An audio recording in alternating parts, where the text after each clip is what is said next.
Well, good morning, ladies and gentlemen, and we're looking at a disc cone antenna from RNL Electronics in Hamilton, Ohio, and it drives my Bearscat Uniden SDS200 scanner.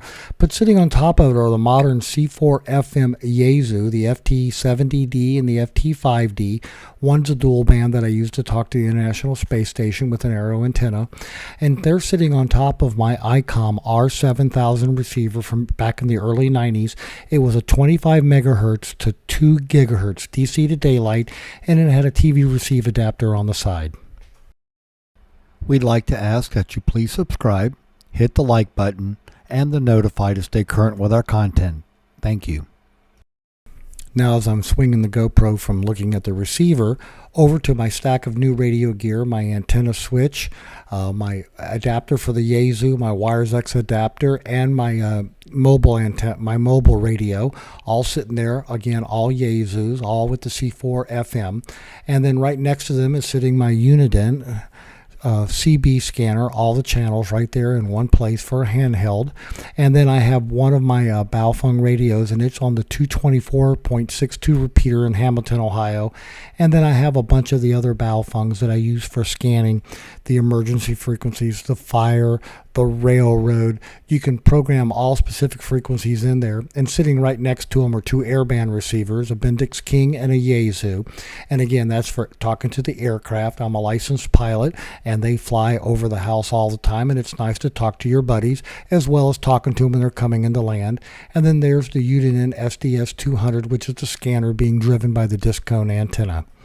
And again, just a small Radio Shack that's starting on the back porch. We'll eventually move it into the garage. The only antenna we have up on the outside right now is a 5/8 wave 2-meter antenna up at 20 feet. And then a few more radios and some books for study out on the screened-in back porch.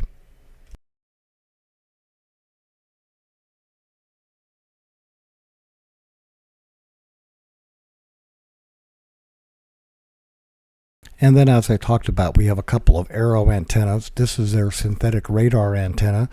It's 4 2-meter antennas all through an interface device. And then right behind it is the Arrow antenna. It is the 440 and the 2-meter antenna that you can hold in your hand and talk with up to 10 watts on your handheld. And this is where the Yaesu FT5D comes in really handy, because you transmit on one frequency and you receive on another. And there's your pointable antenna, so you kind of track across the sky as the International Space Station orbits overhead. It's a nice antenna. It's easy to use, and it's lightweight. You just want to make sure that all the elements stay tightened. Everything's pre-drilled. It goes together very nicely. I have the built-in Balum in the handle, so I can transmit on one frequency and receive on another.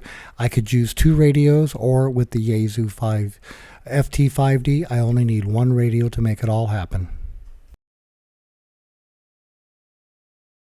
And then from the Wayback Meter, here's a Hallicrafters S120 radio from the early 60s. That was my first shortwave receiver. We had an antenna on the gutter of the house in New Orleans, and I did a lot of nighttime listening all over the world with that thing. There's my two power supplies over on the side, soldering iron, and behind the Hallicrafters, you can see I have an RF and an AF signal generator. And then here's the up-and-coming ham station. We have our Bird Watt meter. We have a Yaesu HF 2-meter and 440 rig with external speaker. A couple of power supplies. One is a Yaesu power supply that we modified for that radio. There's also an antenna analyzer and a watt meter, a frequency counter, and then on the very bottom we have that big honkin' Alpha 87 Alpha amplifier. Got that from an estate sale through one of the ham clubs. Looking forward to be able to use that when I'm having a hard time getting through on 100 watts. So we're evolving the station, and it's coming along its way again for the garage. And then finally, here are all the Baofeng radios turned on and scanning their appropriate frequencies, just running along. Not going to put all the noisy audio in there, because with the Bearcat scanner, everything, there's a lot of audio going off with all the radios running. But like I say, the station's evolving, so stay tuned for some more updates. Thanks for watching, ladies and gentlemen.